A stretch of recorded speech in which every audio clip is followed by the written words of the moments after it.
El tema que vamos a estudiar entonces hoy es Adán y Cristo. Continuando con el estudio del libro de Romanos, hemos tomado como referencia el capítulo 5 de Romanos, del libro de Romanos, que habla acerca de Adán y Cristo, acerca de qué fue lo que pasó con Adán y qué fue lo que pasó con Cristo, y por qué era necesario que el Señor Jesucristo se hiciera hombre, se despojara de su condición de Dios.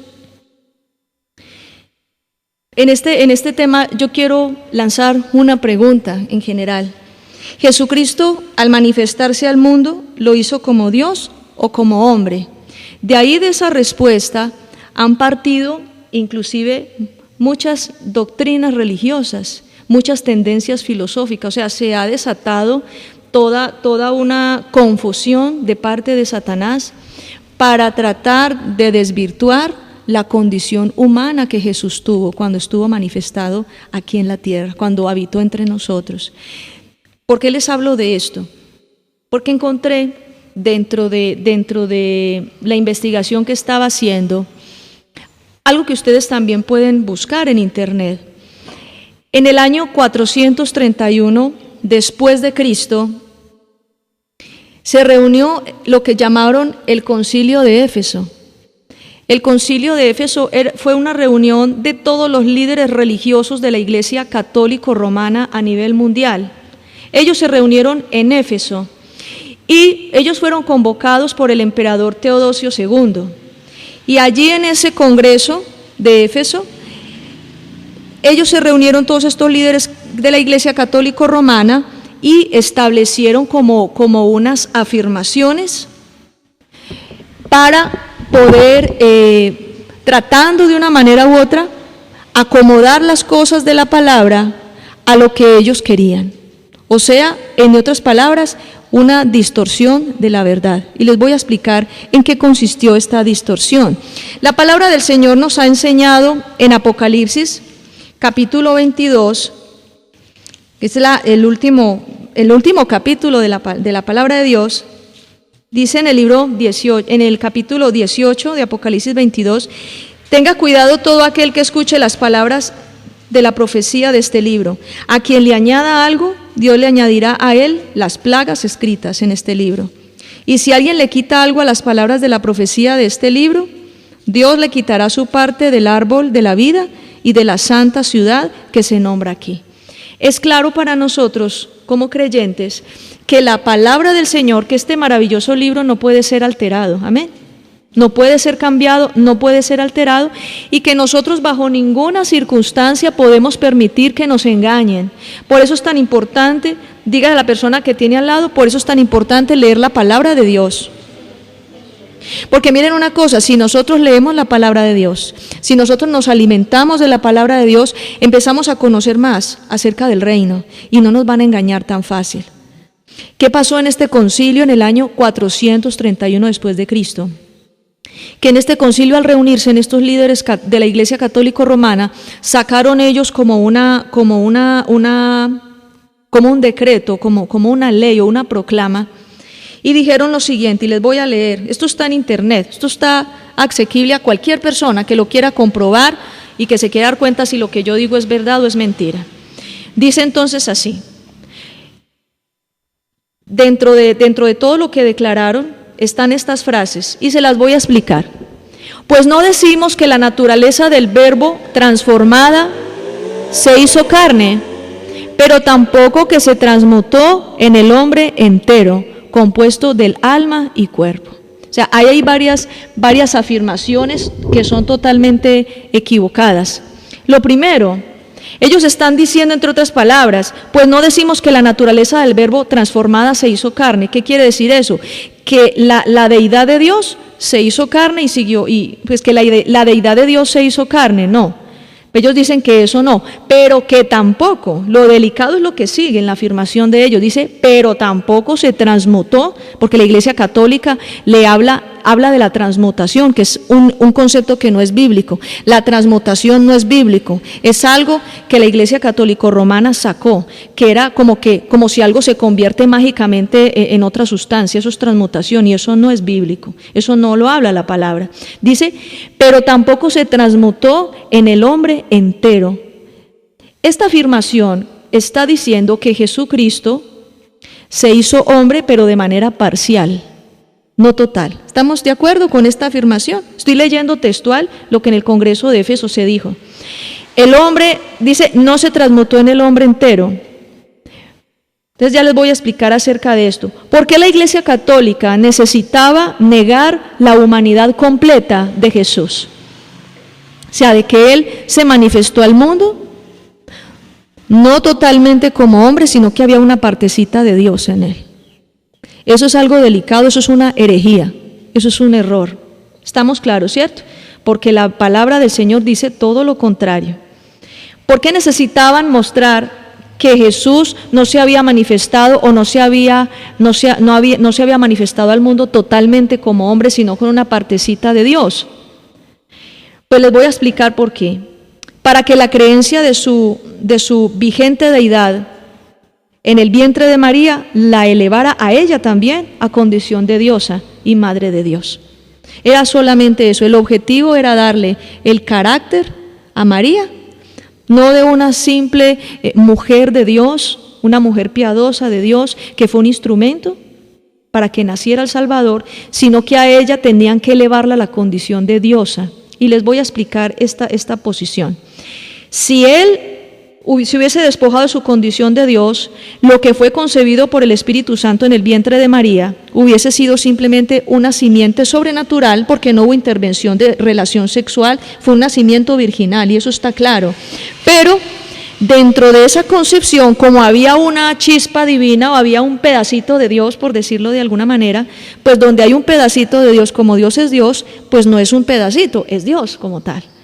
Entonces, el hecho de que María hubiese engendrado a un Dios o a un semidios, esto le hubiese dado a ella propiedades o características o la eleva a la categoría de diosa. ¿Sí me hago entender? Es eso. Ese concepto de una mujer que engendra a un Dios, ese es un concepto que venía desde las culturas antiguas paganas, desde las religiones cananeas, desde los pueblos sumerios. Esto le estoy hablando de hace más de 4.000 años antes de Cristo, le estoy hablando de la antigüedad. Desde siempre en la antigüedad el paganismo se ha caracterizado por el politeísmo. Politeísmo es la creencia de varios dioses. La Biblia me dice a mí, solo yo soy Dios, el único Dios verdadero. No hay otros dioses fuera de mí. Yo soy el único que creó los cielos y la tierra y no comparto mi gloria con nadie. Eso está claro, ¿cierto? Nosotros no somos politeístas. El paganismo, que es la distorsión de la verdad, el paganismo cree en varios dioses. Y en esa cuestión de varios dioses, dentro de esa gama de dioses, también ha contemplado la existencia de deidades femeninas. Dios es padre, Dios es masculino. Y en ninguna parte de la Biblia, usted lee de Génesis, Apocalipsis, en ninguna parte de la Biblia Dios habla de una figura femenina a la cual haya que adorar. Por eso nosotros no adoramos a María. A María la amamos, la respetamos, ella ya está en el lugar de los muertos, un ser humano común y corriente, pero una mujer piadosa, una mujer de Dios. Sin embargo, ninguno de nosotros, según la palabra, se nos ha enseñado a ninguno de nosotros que a ella hay que adorarla. Y esto ha sido el conflicto más fuerte con los católicos romanos. ¿Por qué el conflicto con la Iglesia Católica? Porque ellos insisten en que Jesús no se transformó completamente en hombre, sino que había Dios. Y si en el vientre de una mujer había un pedacito de Dios, entonces ella era diosa, porque esa misma deidad y esa misma naturaleza divina o glorificada, obviamente la impartió a ella, la ministró y la convirtió en diosa. Y eso es una gran mentira. Nos queda claro, ¿cierto? Eso es una gran mentira. Vamos a seguir desarrollando entonces este tema, porque miren una cosa, al decir que María es la madre de Dios, no es la madre de la humanidad de Jesús, porque así dice en el Concilio de Éfeso. Entonces declaramos que María no es la madre de la humanidad de Jesús, sino que ella es la madre de Dios, no solamente de su humanidad, sino de su condición de Dios, entre otras palabras. Entonces, al decir que María es la madre de Dios, de la única manera que María podría ser la madre de Dios es si nosotros la eleváramos a ella a la condición de diosa. ¿Es correcto? ¿Estamos claros? Y definitivamente María no es la madre de Dios. Primero que todo porque la Biblia en ninguna parte habla de que Dios tuvo mamá. ¿Por qué no tuvo mamá? Porque es que Dios no nació. Dios siempre ha sido, siempre es y siempre será. Diga conmigo, Dios es eterno. ¿Sí? Él no tuvo origen ni tendrá fin. Entonces Él no tiene mamá, ni tiene hermanos, ni cuñadas. Él es Dios. Punto. Él es Dios. Que se despojó de su condición de Dios. En este caso, el Hijo se despojó de su condición de Dios para manifestarse al mundo como hombre. Nada que ver con su condición de Dios, nada que ver. Y eso nos queda claro.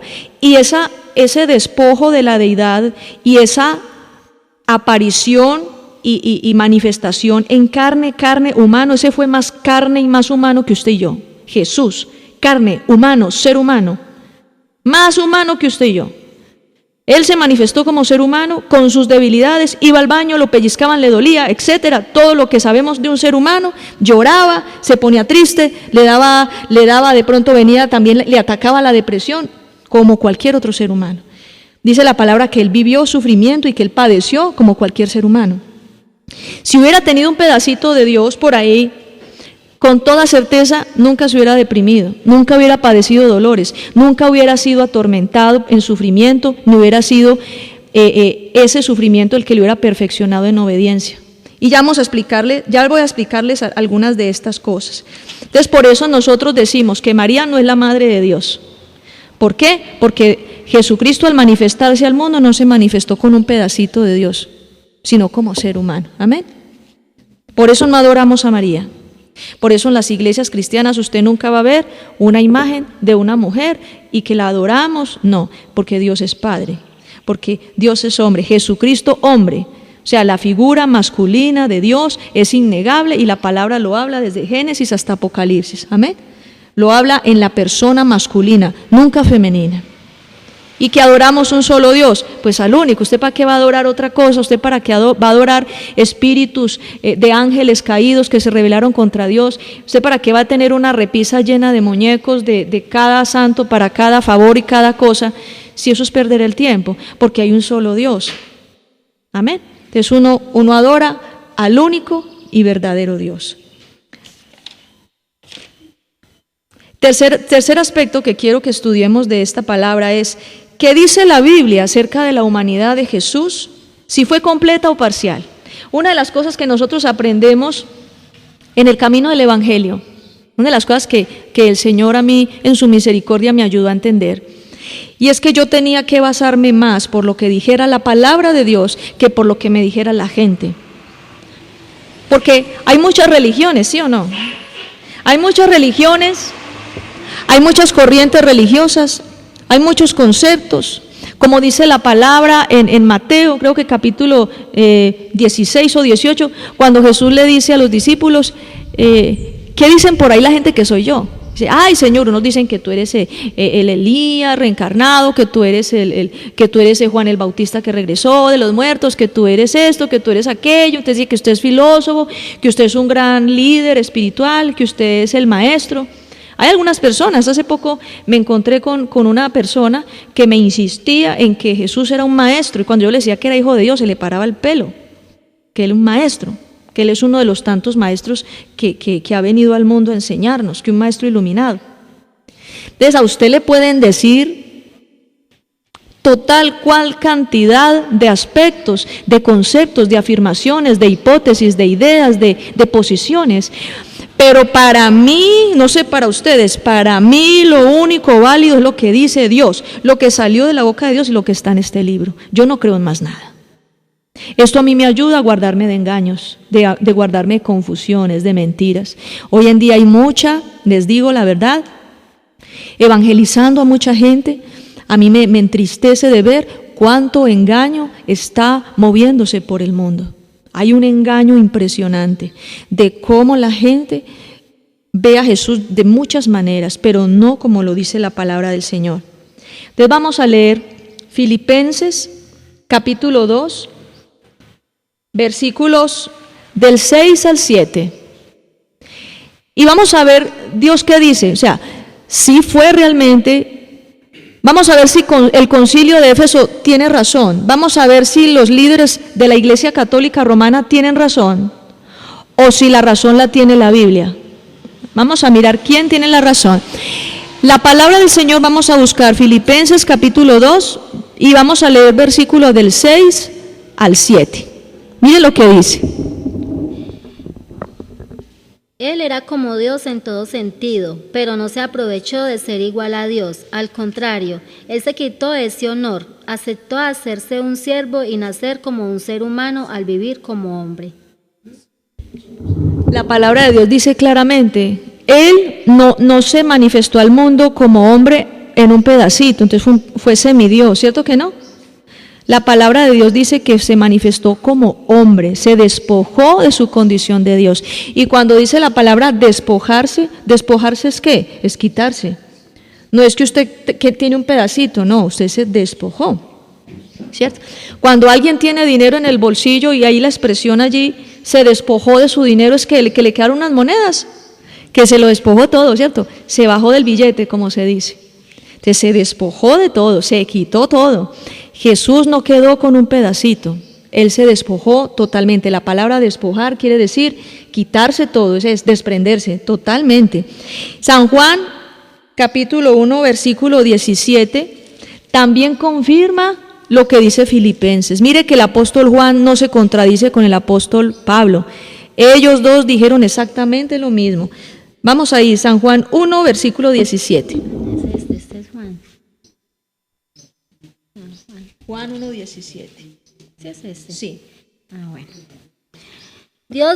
Dios dio la ley por medio de Moisés, pero el generoso amor y la verdad llegaron por medio de Jesucristo. No, ese es.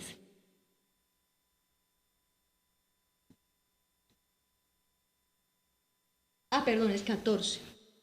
El 14. Ah, bueno. La palabra se hizo hombre y vivió entre nosotros, lleno de generoso amor y verdad. Vimos su esplendor, ese esplendor que pertenece al Hijo único del Padre. Dice que el Verbo se hizo carne. El Verbo se hizo carne. ¿Quién es el Verbo? Jesucristo. Era llamado el Verbo como el poder de la palabra de Dios manifestada. Jesucristo es el poder de la palabra de Dios manifestada al mundo. Dice la palabra también en Colosenses 1, 16, 17, que por Cristo fueron hechos los cielos y la tierra. O sea, porque Él, a través de Él, el Padre sustentó toda la creación. A través de Él, fueron hechas las cosas, tanto las visibles como las invisibles. ¿Qué quiere decir eso? Que Cristo mismo, en su persona, es el Verbo, es la palabra que salió de la boca de Dios. Entonces, cuando dicen el Verbo se hizo carne, Él dejó de ser Verbo en la expresión de deidad. Él dejó de ser Verbo, se hizo carne. O sea que fue un ser humano igual a usted y a mí.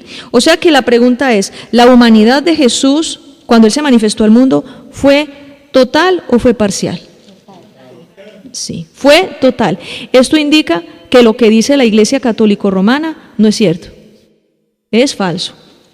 Mire esto tan delicado, porque muchas veces nosotros creemos que la gente de cierta doctrina religiosa tiene la razón, porque es un poco de gente. Dicen, no, es que ahí es donde está la verdad, porque es un poco de gente. No, señor. No podemos tampoco ser como el dicho, ¿para dónde va Vicente? Ah, para dónde va toda la gente, para allá se va él porque debe haber algo bueno por allá. No, mucho cuidado. Por eso la palabra de Dios nos indica a nosotros cuál es el camino a seguir. Entonces, ya les voy a decir, antes de que analicemos por qué se hizo carne el Verbo, por qué Él tenía que ser humano, vamos a leer entonces Romanos capítulo 5, del versículo 12 al 21. Miren, sucedió en la eternidad. Yo no le puedo decir a usted en el año 5600 antes de Cristo, no, estaría diciéndoles mentiras. Sucedió en la eternidad. En la eternidad sucedió un acontecimiento muy importante. Y fue cuando Jesucristo, el Hijo de Dios, fue la decisión, fue enviado por el Padre al mundo, desde la eternidad, no de este mundo natural, estando con Dios. De la palabra del Señor habla, ¿qué pasó con Adán? ¿Qué fue lo que hizo Adán? Que fue el primer hombre sobre la tierra. ¿Qué pasó con Adán? ¿Y qué fue lo que pasó con Cristo? ¿Y por qué Cristo tenía que venir a resolver lo que Adán había hecho? ¿Sí? Entonces vamos a leer, ¿todos están ahí ya? Romanos 5, del versículo 12 hasta el 21.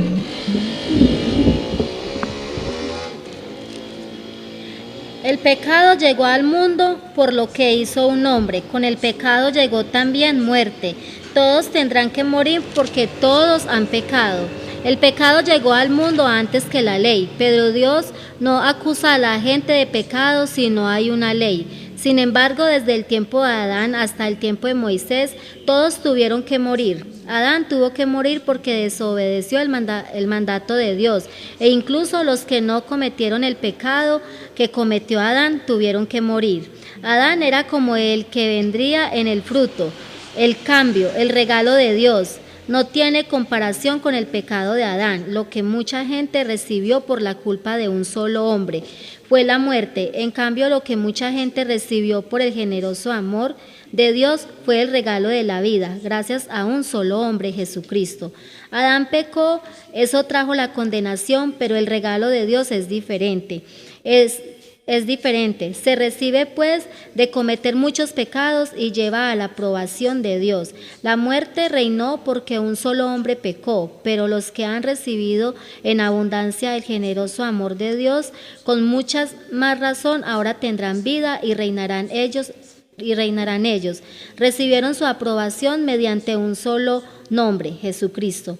Así como un pecado de Adán trajo la condenación a todos los seres humanos, así también un acto de bondad de Cristo trajo aprobación de Dios y vida para todos.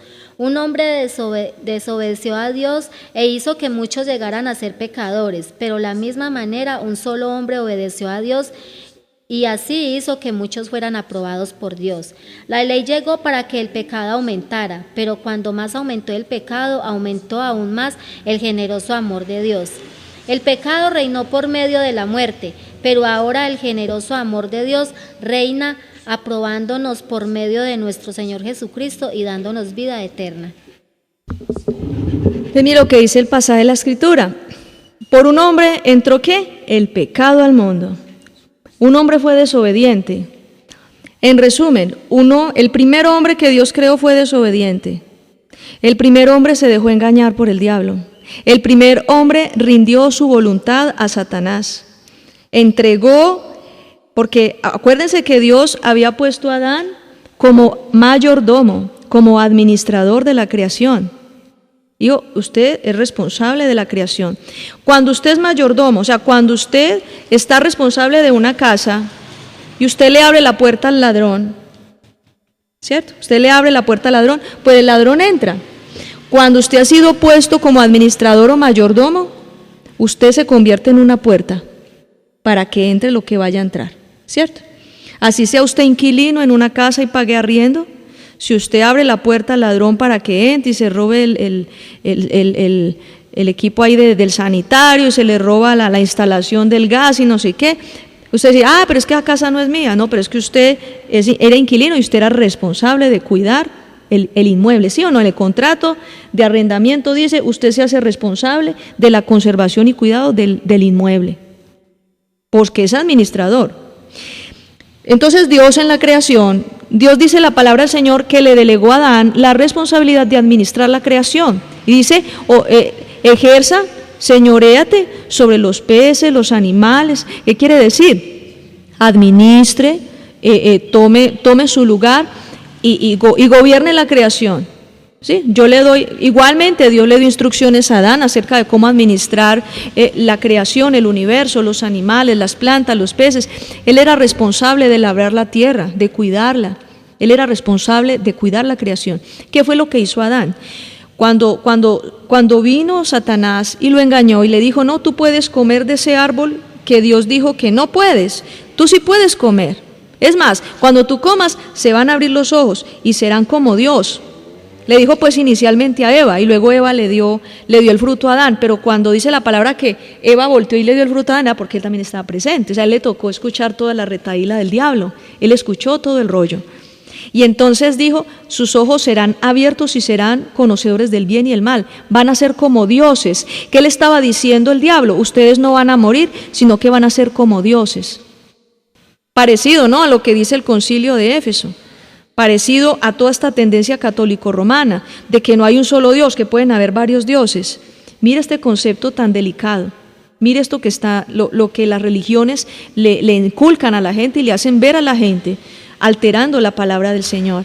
Entonces en Génesis 3 del 6 al 7, Satanás le dice a Eva, ustedes pueden comer de ese fruto, y Eva cuando lo mira dice la palabra, y lo vio agradable y deseable para comer. ¿Y qué pasó? Se lo comió. Y no solo se lo comió, sino que también dio a comer a su esposo. Dice la palabra que le dio a comer a Adán. Adán comió. El solo hecho de que Adán haya comido, él sucumbió ante Satanás. Yo digo una cosa, cuando ustedes se dejan dominar por algo, ¿se convierten en esclavos de ellos, sí o no? Dice la palabra del Señor en Juan 8:34, el que practica el pecado es esclavo del pecado. Vuelvo y les digo, el que practica el pecado es esclavo del pecado. Entonces, el hecho de Adán obedecer a Satanás, desobedeció a Dios y obedeció a Satanás, él rindió su voluntad. Quiero que estén muy atentos a esto porque esto es el centro de por qué fue que Jesús tuvo que venir. Pongan mucho cuidado. Cuando Adán rindió su voluntad, cuando Adán se sojuzgó, o sea, es como si se hubiera arrodillado, porque ya él escogió cuál era su Dios, no el único Dios verdadero, sino Satanás. Lo obedeció. Tomó la decisión de rendir su voluntad. Al rendir su voluntad a Satanás, ¿qué sucedió? Como el inquilino que abre la puerta al delincuente. Él abrió, mire lo que estoy diciendo, Adán abrió la puerta para que entrara en el mundo, repita conmigo, el pecado. Vino la maldición a todo el universo. Por eso es que ahora todo el mundo, ay, si Dios existe, porque mueren los niños de hambre en África. Si Dios existe. No, mueren de hambre en África y hay desastres, y hay guerras, y hay muertes, y hay depravación, y el papá que viola a los niños, y etcétera. No es porque Dios no exista, es porque el hombre le permitió y le abrió la puerta al pecado. Así de sencillo. Porque no podemos ser tan irresponsables. Entonces todo lo malo del mundo se lo echamos la culpa a Dios, que si Dios existiera nos salvaba, si Dios existiera. No, Él sí existe. Pero Él le dio al ser humano libre albedrío. Él le dio al ser humano la oportunidad de elegir si hacer lo bueno o lo malo. Obviamente, Dios no se va a quedar callado, Dios no está ciego, Dios no se va a quedar manicruzado. A cada uno le dará conforme a su merecido. A cada uno pagará según su obra. Y también viene el juicio de Dios, porque Dios no puede juzgar a alguien que no tenga la opción de escoger, ¿sí o no? No. ¿Cómo lo va a juzgar si Dios dice, no, usted tiene que hacer esto? Pues lo hace. Pero para Dios poder juzgar, tenía que darle al ser humano libertad para tomar sus propias decisiones. Así sean malas, pero tuvo que hacerlo. Entonces el hombre, digamos en el concepto de su humanidad, le dio a Satanás el poder sobre esa humanidad. Le dio a Satanás el poder sobre el universo. Dice la palabra, por causa del pecado de Adán, espinos y cardos la tierra te producirá. A mí una vez me enseñaron, y eso me pareció muy triste, y yo lloré, cuando decía el predicador, hermanos, ustedes ven la tierra, ¿no? Ustedes ven que empieza a crecer maleza, empieza a crecer espinos y cardos, vienen plagas. Si no hubiera sido por el pecado, la tierra sería perfecta.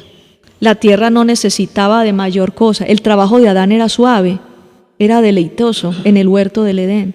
Pero por causa del pecado, dice, con el sudor de tu frente comerás el pan. Ahí es donde empezó a aparecer el trabajo forzoso. Eso a mí me dio mucha tristeza, porque por culpa mía, por culpa de mi antepasado Adán, vino el pecado al mundo, y por culpa mía la tierra gime.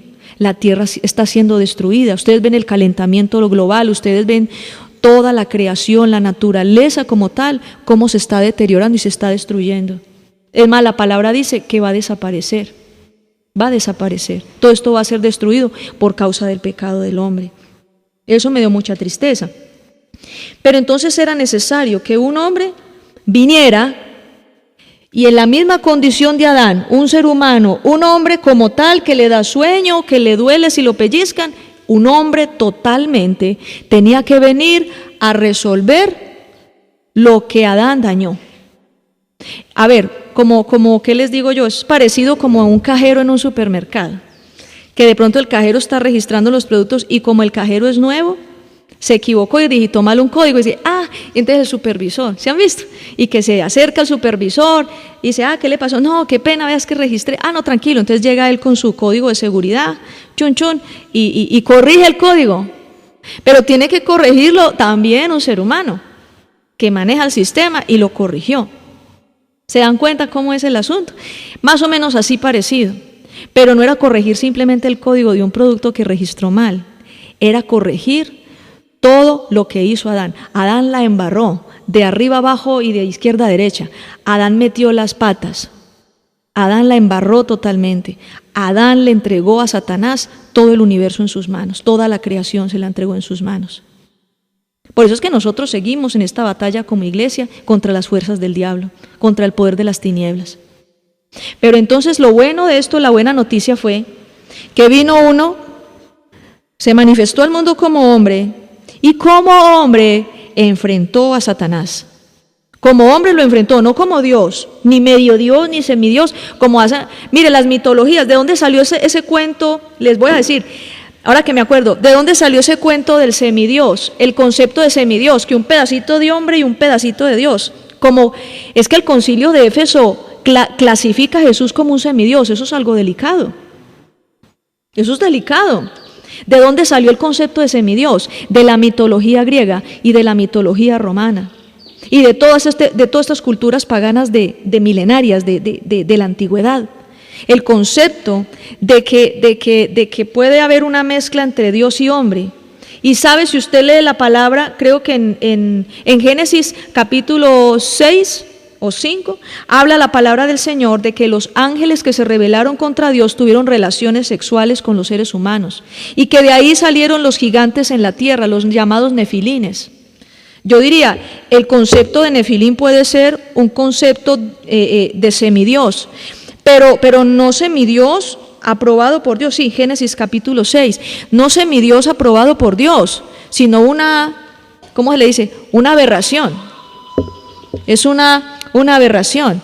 Entonces, la palabra del Señor nos está mostrando a nosotros acá que tuvo que venir un hombre, totalmente siendo hombre, para poder resolver lo que Adán hizo, enfrentar de nuevo al diablo.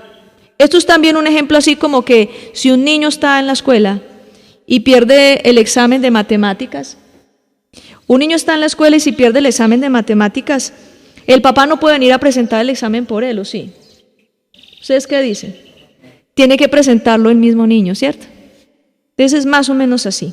No habría justicia si Dios hubiera vencido al diablo como Dios. No habría justicia. A través de la obediencia, a través de su obediencia, fue que Jesucristo pudo vencer a Satanás. Adán perdió ante el diablo por desobediente. Y entonces tenía que venir un ser humano a ser obediente, a hacer lo que Adán no hizo. Pero Dios, con Dios hay un asunto, y es que Dios no obedece a nadie. ¿Por qué no obedece a nadie? Porque Él es Dios. No porque sea un rebelde. ¡Ay, Dios es rebelde! Sí, no es que sea rebelde, es que Dios es Dios. Él es autoridad, y cuando alguien es autoridad y cuando alguien Él es todopoderoso y tiene el trono y el poder por la eternidad, no se sujeta a nadie, no obedece a nadie. O sea, Dios no tiene que obedecer porque Él es Dios. En cambio, Jesús, dice la Escritura que Jesús sí tuvo que aprender lo que era obediencia. Mira lo que dice Hebreos 5 del 7 al 9. Vamos allá, Hebreos capítulo 5, versículo del 7 al 9. 5 del 7 al 9.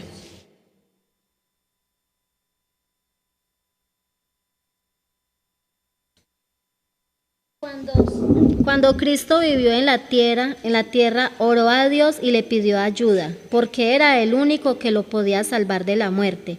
Jesús oró llorando y suplicando a gritos, y Dios respondió a sus oraciones porque Jesús era humilde y hacía todo lo que agradaba a Dios. A pesar de ser su hijo, aprendió a obedecer por medio de todo lo que sufrió. Así que Jesús cumplió con todo lo que tenía que hacer.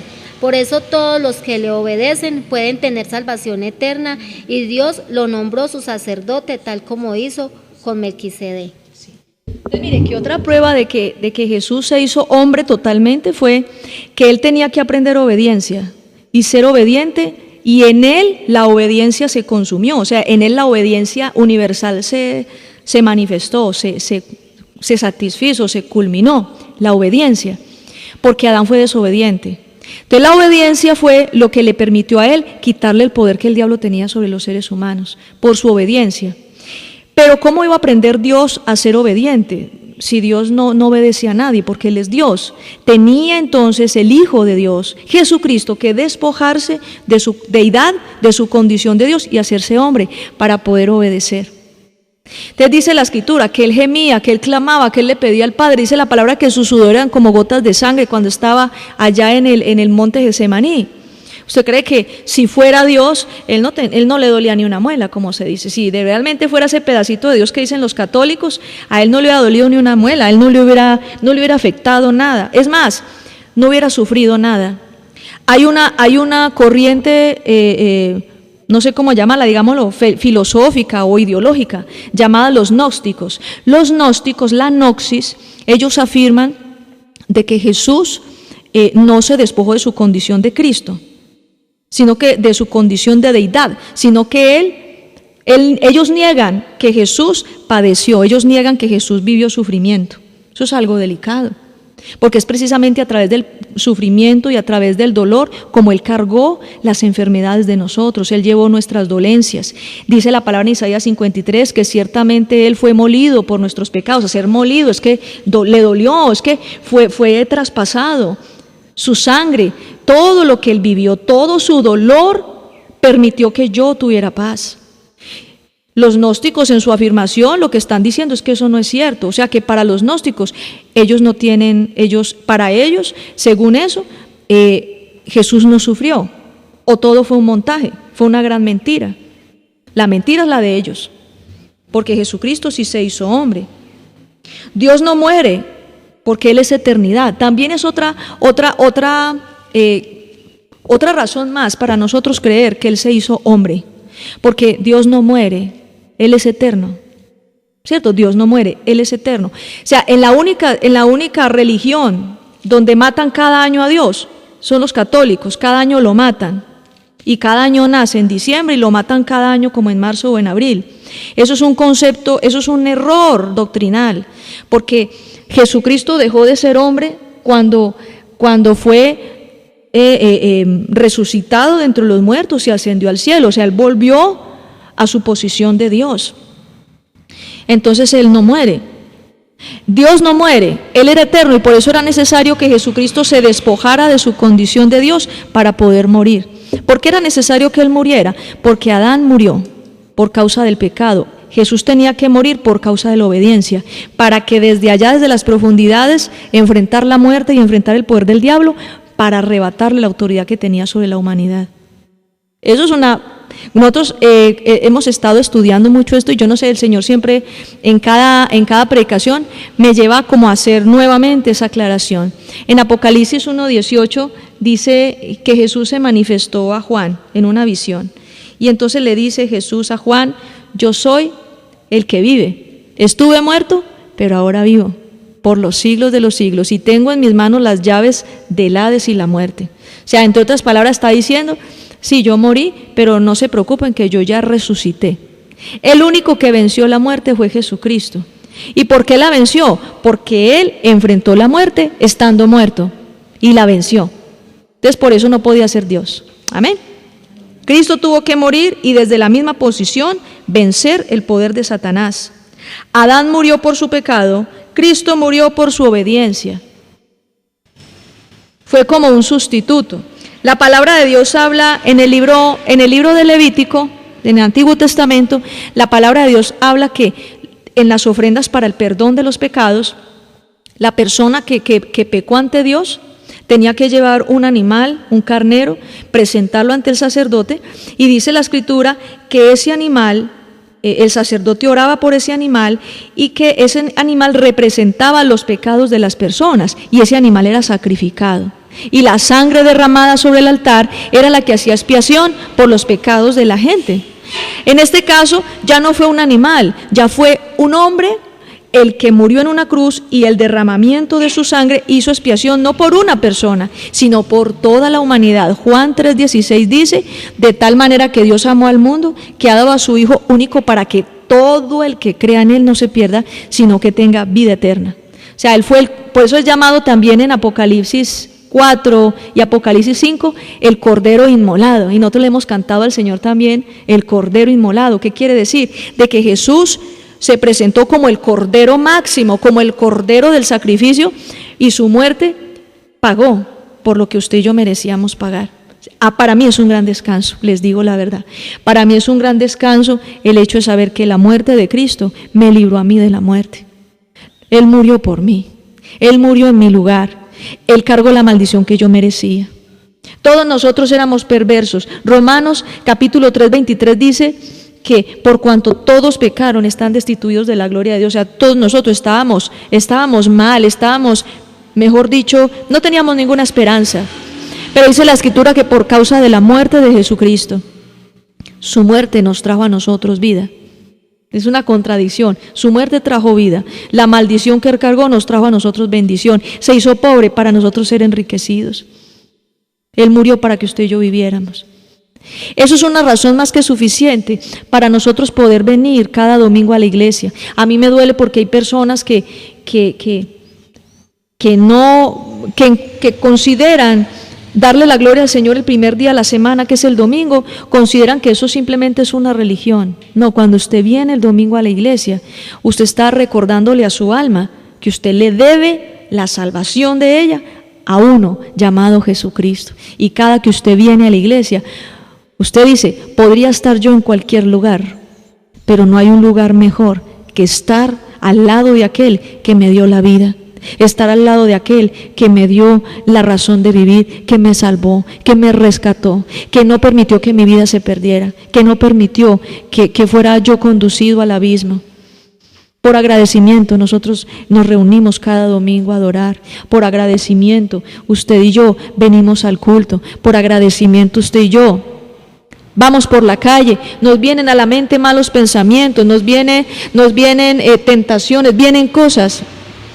Si nosotros entendemos la maravillosa obra de Cristo en su muerte y lo que Él hizo por mí, lo que hizo por ti, yo creo que nosotros decimos: voy a hacer que esto vale la pena. Definitivamente la muerte de Cristo vale la pena, pero quiero que valga la pena para mí.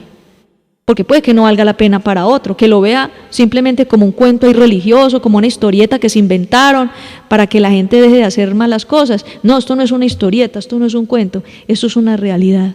La muerte de Cristo fue una realidad. Tanto fue así que si usted mira los libros de historia, siempre usted va a encontrar antes de Cristo y después de Cristo, y hasta los mismos ateos lo dicen. Te ve hablar un profesor de filosofía bien ateo y tiene que decir antes de Cristo y después de Cristo. ¿Después de quién? De Cristo. ¿Y quién es Cristo? No, ese no existió. Ah, tan raro, ¿no? Y los libros sí dice después de Cristo y usted dice que no existe. Qué contradicción tan rara, ¿no? Pero bueno, este tema entonces nos debe dejar de reflexión en el día de hoy, que definitivamente Jesucristo sí se hizo hombre. Y no, como dice la Iglesia Católica, que no se transmutó en el hombre entero, sino que totalmente. Esto hace que María al engendrarlo virginalmente por obra del Espíritu Santo, esto no le dio categoría a María de diosa. Eso que está claro, ¿cierto? Para nada. Esto no le dio categoría a María de diosa, por un lado. Y por otro lado, Él tenía que hacerse hombre para aprender lo que era la obediencia. Él tenía que hacerse hombre para aprender, para vivir sufrimiento y para cumplir su función como cordero.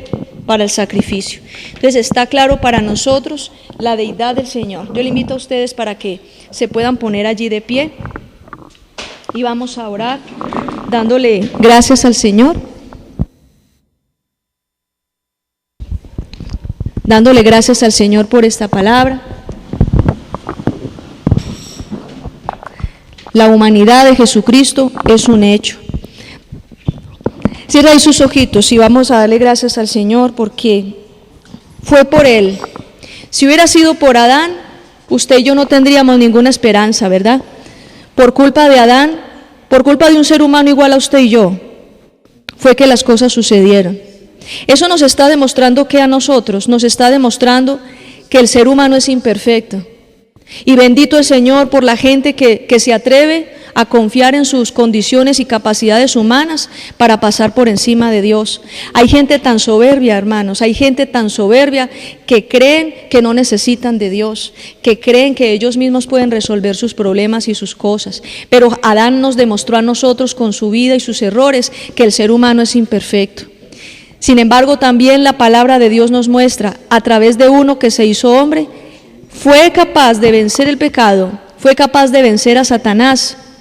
Eso que nos dice también, como dice Romanos 6, a través de Jesucristo nosotros tenemos la garantía de que cualquier ser humano, solo por creer en Jesucristo, puede vencer el pecado. Repita conmigo: Señor, yo creo firmemente que así como Jesucristo en su obediencia venció el pecado, Cristo en mí me da el poder para vencer el pecado. El pecado ya no me puede gobernar como gobernó Adán, porque ahora es diferente. Ahora es un nuevo tiempo. Ahora mi posición, por causa de Cristo, es distinta en el reino de Dios. Y el Señor me ha dado el poder para vencer el pecado. En Cristo Jesús soy más que vencedor. Él me ha dado la victoria, porque Él venció a Satanás en la cruz del Calvario. Gracias.